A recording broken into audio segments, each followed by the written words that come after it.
और चलिए अब बात करते हैं राजधानी भोपाल की, जहां से एक संवेदनशील खबर सामने आ रही है। रिटायर्ड जज की बहू ट्विशा शर्मा की मौत के मामले में परिजनों का गुस्सा फूट पड़ा है। न्याय की मांग को लेकर ट्विशा के परिजन मुख्यमंत्री निवास के बाहर धरने पर बैठ गए हैं, जिसके बाद सीएम डॉक्टर मोहन यादव ने परिजनों को मिलने बुलाया। ट्विशा के पिता और भाई ने सीएम से मुलाकात की है। उस दौरान परिजनों ने सीएम से निष्पक्ष जांच की मांग की है। और उधर सीएम डॉक्टर मोहन यादव ने हर संभव मदद का आश्वासन दिया है। बताया जा रहा है कि परिजनों ने अब तक मृतका का अंतिम संस्कार नहीं किया और वो आरोपी पति की तुरंत गिरफ्तारी और निष्पक्ष रीपोस्टमार्टम की मांग पर अड़े हुए हैं। तो ट्विशा शर्मा की खुदकुशी मामले में जांच के लिए एसआईटी का गठन किया गया है। पुलिस कमिश्नर संजय कुमार ने डीसीपी जोन 2 के सुपरविजन में स्पेशल इन्वेस्टिगेशन टीम गठित की है। तो वहीं ट्विशा के शव का दोबारा पोस्टमार्टम भी किया जाएगा। ट्विशा का शव दिल्ली के एम्स ले जाया जाएगा। और इस बीच ट्विशा के परिजनों ने पूर्व जस्टिस गिरिबाला की बहन राजबाला पर आरोप लगाते हुए कहा कि राजबाला का भोपाल के मेडिकल क्षेत्र में खासा दखल है और वो पीएम रिपोर्ट मैनिपुलेट कर सकती हैं। बता दें कि आरोपी पूर्व जज गिरिबाला को अग्रिम जमानत मिल चुकी है और दूसरे आरोपी उनके बेटे समर्थ की जमानत याचिका पर सोमवार को सुनवाई होनी है। ट्विशा के परिजनों ने पुलिस कमिश्नर से मुलाकात की और उनकी मां ने कहा कि हमें न्याय की उम्मीद नहीं है, केस मध्य प्रदेश से बाहर ट्रांसफर किया जाए। भोजशाला पर फैसला आने के बाद रविवार को परिसर में शुद्धिकरण किया गया। संतों और आचार्यों के साथ भोज उत्सव समिति के लोगों ने मिलकर शुद्धिकरण किया। तो वहीं मां वाग्देवी की प्रतीकात्मक मूर्ति यहां स्थापित की जाएगी, जिसके बाद महाआरती भी होगी। इधर एएसआई के आदेश के बाद भक्तों में अलग ही खुशी देखने को मिल रही है। अब श्रद्धालु पूरे साल दर्शन के लिए यहां आ सकेंगे, जिसके बाद बड़ी संख्या में लोग भोजशाला पहुंच रहे हैं।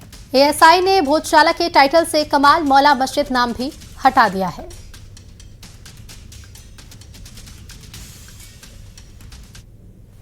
आज 750 साल के संघर्ष के पश्चात भोजशाला में पुनः इस मंत्रों की गूंज सुनाई दे रही है।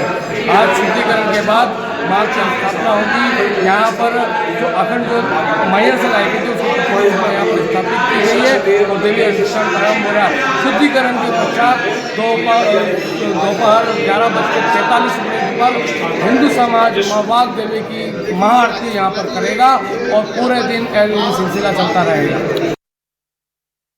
पहले सकल हिंदू समाज एकत्रित होकर संतों और आचार्यों के साथ मिलकर इसका शुद्धिकरण कर पुनः यहाँ नई अखंड ज्योत को विराजमान कर पूजन अर्चन आरंभ कर रहा है।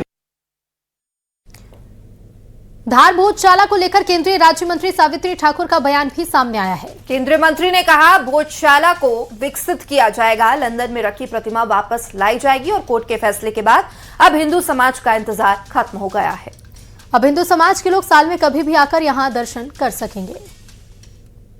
अब इसको और अच्छी तर्ज पे इसको विकसित किया जाएगा ताकि दूर दूर से लोग देश प्रदेश से लोग आए और यहाँ दर्शन करें और उसका ज्ञान प्राप्त करें देवी का और आगे अपने जितने भी धार के जो राजा भोज है उसकी जो आने वाली पीढ़ी को हमेशा यादगार रहेगा कि नहीं, जो आने वाली जो पीढ़ी है उनको रहेगा कि राजा भोज ने ज्ञान देवी का एक मंदिर बनाया और जो लंदन में मूर्ति है उसको भी लाने का प्रयास रहेगा कि ताकि जल्दी से जल्दी मूर्ति आए और यहाँ स्थापित हो। पूर्व आईएएस अधिकारी नियाज खान का एक पोस्ट सोशल मीडिया पर इन दिनों काफी वायरल हो रहा है। इसमें नियाज खान ने मुस्लिम युवाओं से अपील करते हुए लिखा कि हिंदू लड़कियों से प्यार ना करें, प्यार में फंसे तो जेल होगी और अब बचाने वाला कोई नहीं। नियाज खान ने युवाओं से कहा कि वो सिर्फ मुस्लिम लड़कियों से ही मोहब्बत करें क्योंकि अब अल्लाह के सिवा उन्हें बचाने वाला कोई नहीं है।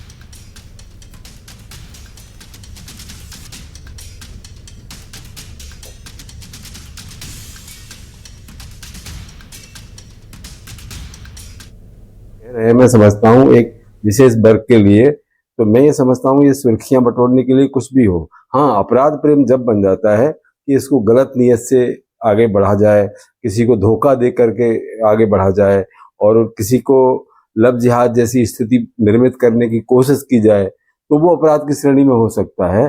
उसमें लोगों को सचेत रहने की जरूरत है।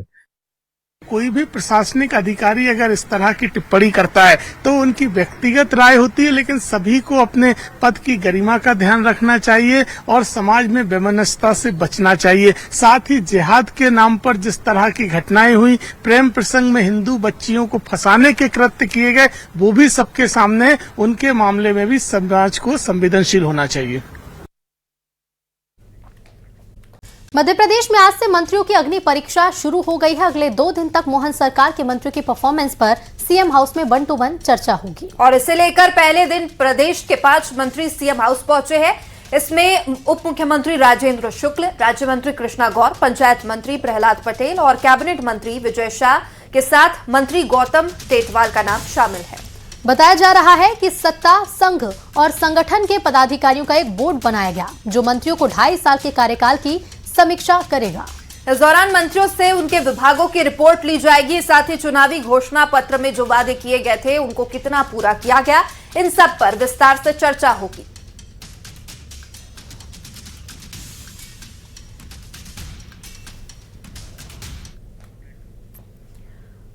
तो मोहन कैबिनेट की ऐतिहासिक और सबसे कठिन परीक्षा शुरू हो चुकी है। इसमें पास होने पर प्रमोशन मिलेगा, तो वहीं फेल होने पर बाहर भी किया जा सकता है और इसी तर्ज पर मंत्रियों के परफॉर्मेंस का टेस्ट होने जा रहा है। देश में पहली बार यूपीएससी की तर्ज पर बीजेपी संगठन और सरकार के शीर्ष नेताओं का एक हाई प्रोफाइल बोर्ड मंत्रियों का इंटरव्यू ले रहा है।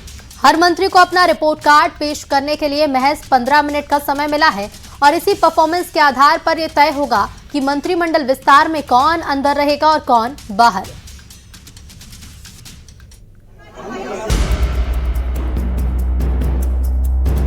एमपी में मोहन सरकार के मंत्रियों की अग्नि परीक्षा शुरू हो गई है।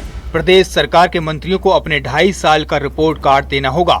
उसी आधार पर बीजेपी हाई कमान उनके भविष्य का फैसला करेगा। पहली बार सत्ता, संघ और संगठन के शीर्ष नेताओं का एक हाई प्रोफाइल बोर्ड मंत्रियों का इंटरव्यू ले रहा है। इस हाई प्रोफाइल बोर्ड में मुख्यमंत्री डॉक्टर मोहन यादव, राष्ट्रीय सह संगठन महामंत्री शिव प्रकाश, क्षेत्रीय संगठन महामंत्री अजय जामवाल शामिल हैं। इसके अलावा एमपी बीजेपी प्रभारी महेंद्र सिंह और बीजेपी प्रदेश अध्यक्ष हेमंत खंडेलवाल का नाम भी शामिल है।